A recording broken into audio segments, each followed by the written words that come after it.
Shalom jemaat yang terkasih, salam jumpa kembali dalam program Tuhan adalah Gembalaku.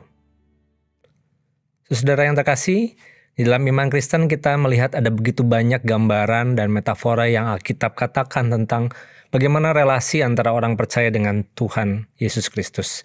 Di dalam satu gambaran, kita melihat bagaimana Alkitab juga menjelaskan kita ini adalah seperti anak-anak Allah, begitu ya. Pada waktu kita menerima Kristus, kita diselamatkan, kita ini dapat memanggil Allah itu sebagai Bapa kita, begitu ya.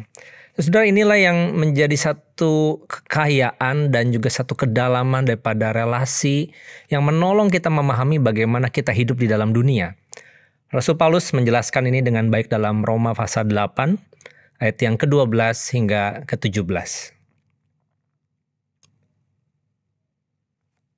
Jadi, saudara-saudara, kita adalah orang berhutang, tapi bukan kepada daging supaya hidup menurut daging.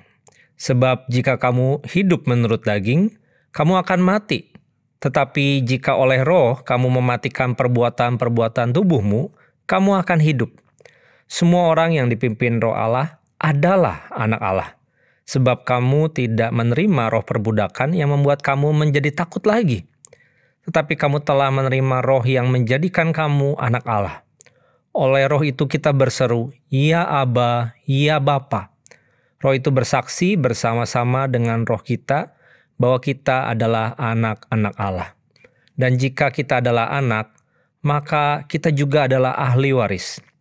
Maksudnya, orang-orang yang berhak menerima janji-janji Allah yang akan menerimanya bersama-sama dengan Kristus, yaitu jika kita menderita bersama-sama dengan Dia, supaya kita juga dipermuliakan bersama-sama dengan Dia. Saudara, menurut seorang teolog bernama William Barclay, dalam budaya Romawi apabila seorang anak laki-laki dipungut dan diterima ke dalam satu keluarga, maka ia berada di dalam satu kuasa mutlak sang bapa atas keluarga itu. Jadi waktu ia diadopsi, anak laki-laki yang baru ini kehilangan semua hak di keluarganya yang lama dan mendapatkan semua keuntungan sebagai anak yang sah dalam keluarganya yang baru.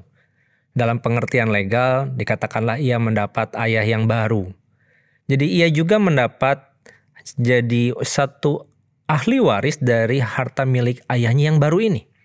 Nah, anak kandung yang dilahirkan kemudian tidak akan pernah mempengaruhi warisan dari anak yang diadopsi ini. Kehidupan lama sang anak ini akan dihapus, seakan-akan hutangnya seluruhnya dibatalkan dan tidak pernah ada. Nah, dalam tata hukum, orang yang diadopsi sesungguhnya dan secara mutlak anak laki-laki ayahnya yang baru ini. Nah, Bapak Ibu Saudara yang terkasih dalam Tuhan, pengangkatan anak dalam budaya Romawi ini berarti dalam pemakaian istilah yang digunakan oleh Rasul Paulus untuk menerapkan gambaran ini bahwa kita adalah anak-anak yang diangkat ke dalam keluarga Allah.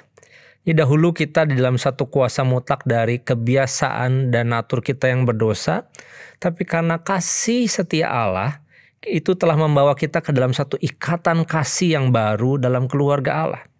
Jadi kehidupan lama seharusnya tidak lagi mempunyai hak atas diri kita.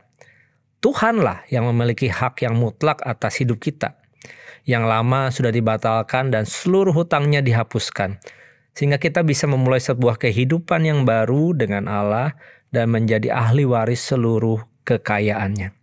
Jika demikian, kita menjadi pewaris bersama-sama dengan Yesus Kristus, anak Allah yang sejati. Jadi apa yang diwarisi oleh Kristus, kita juga akan diwarisinya. Jika Kristus harus menderita, maka kita mewarisi penderitaan itu. Dan jika Kristus dibangkitkan dan untuk satu kehidupan kepada kemuliaan, kita juga akan mewarisi semua gambaran kehidupan dan kemuliaan itu. Nah, sebagai anak-anak Allah, tidak ada hal apapun yang terjadi dalam hidup kita yang akan luput dari kendali Allah.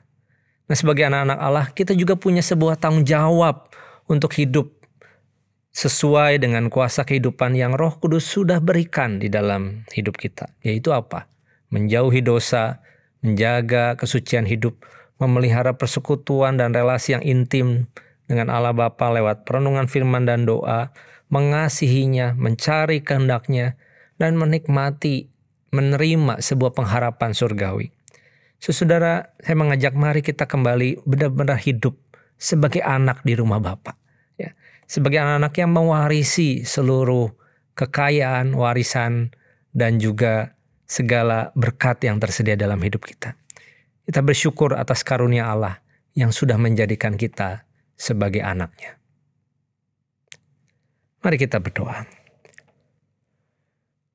Ya Tuhan Yesus yang kami kenal dan kami kasihi, bagaimana kami sesungguhnya hidup sebagai seorang yang sudah ditempatkan di rumah Bapa, di mana kami menjadi anak-anak yang mewarisi kekayaan dan kasih karunia Bapa.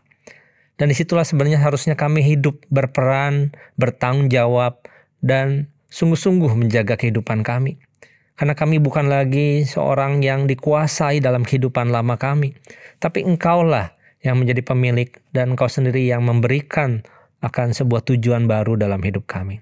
Terima kasih Tuhan kalau kami bisa memanggil-Mu Bapa. Dan tolong kami untuk menjadi anak-anak-Mu yang sungguh boleh berkenan di hati Bapa. Di dalam nama Tuhan Yesus kami berdoa. Amin.